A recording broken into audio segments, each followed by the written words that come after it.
Hello, my name is Samantha McIntyre, and I'll be reading my philosophy paper over Confucianism. Wouldn't it be nice to live in peace and harmony? Well, that's what Kongzi wanted for his people. Confucius, also known as Confuci, ruled from 551 to 479 BC. During this time period, he established Confucianism, Henry 223.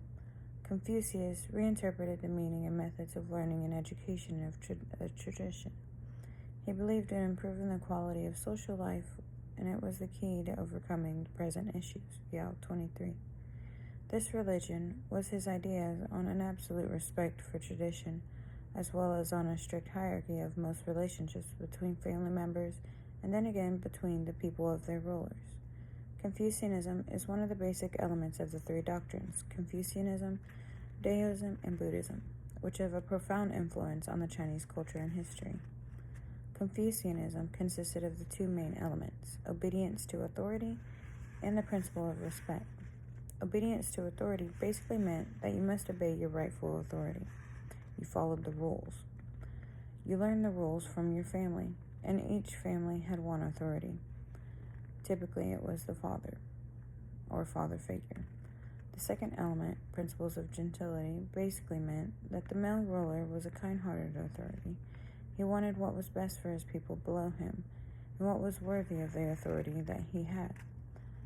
Confucius's way of thinking and habit had persisted, and it seemed to blend well with the other beliefs, like Buddhism and Daoism, that many of their other religion beliefs often held at the same time. Confucianism was not just a religion, but seen as a way of life. His philosophy was meant to guide people in their day-to-day lives. They believed that if each individual led a virtuous life, then the family would live in harmony. Therefore, if the family lived in harmony, the village would follow its moral leadership. This exercise resulted in their villages exercising proper behavior towards its neighboring villages. In turn, the country would live in peace and thrive. At the core of the system lies the values of Confucius's belief had once guided in the past, such as self-control, propriety, reverence for one's elders, and virtuous behavior. Confucius also valued poetry, telling his people that it would glorify you, make you observant, help you get along with others, and help with an outlet for your frustrations. Yao 26. He believed that you could learn valuable traits from it to help you carry out in life. After his death in 479 BCE, Confucius's followers made a book known as the Analects. They described Confucius's dreams of an ideal society of hardworking, loyal people governed by wise, kind-hearted, and morally upright officials. For example, a government which was based on moral principle that would be reflected in the behavior of its population, Henry 225. The Analects consisted of 20 chapters, each containing several brief sayings or conversations. The sayings are mostly about ethical and moral issues, such as how to treat others with respect, honesty, and compassion. The Analects are more of a collection of insights and observations on various topics. However, some common themes do emerge from the text, like one of these is the importance of education and self-improvement. Confucius believed that everyone has the potential to become a wise person through study and self-awareness. The Analects have been highly influential in the Chinese and East Asian culture. It is considered a classic work of Chinese literature and has been translated into many languages, Henry 226.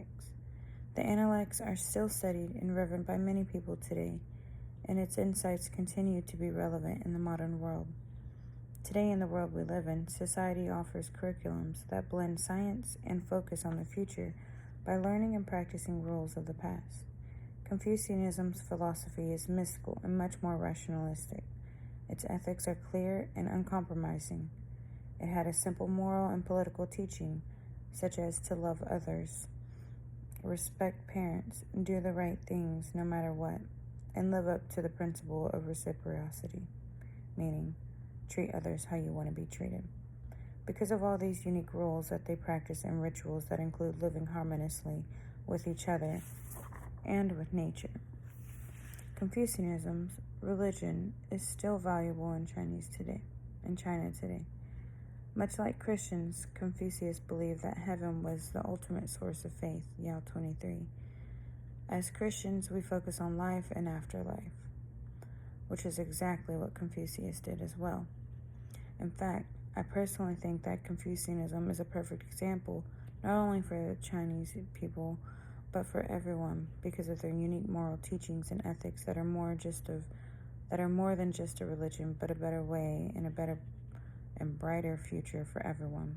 I personally am Christian, and I do see a lot of similarities, like treating others how you want to be treated, loving your enemy, loving your neighbor, no matter what. I believe that Confucianism is needed more than ever right now in the world we live in. Thank you. And my sources are our Humanities book and An Introduction to Confucianism, a book by Yao that I found on Google Scholar.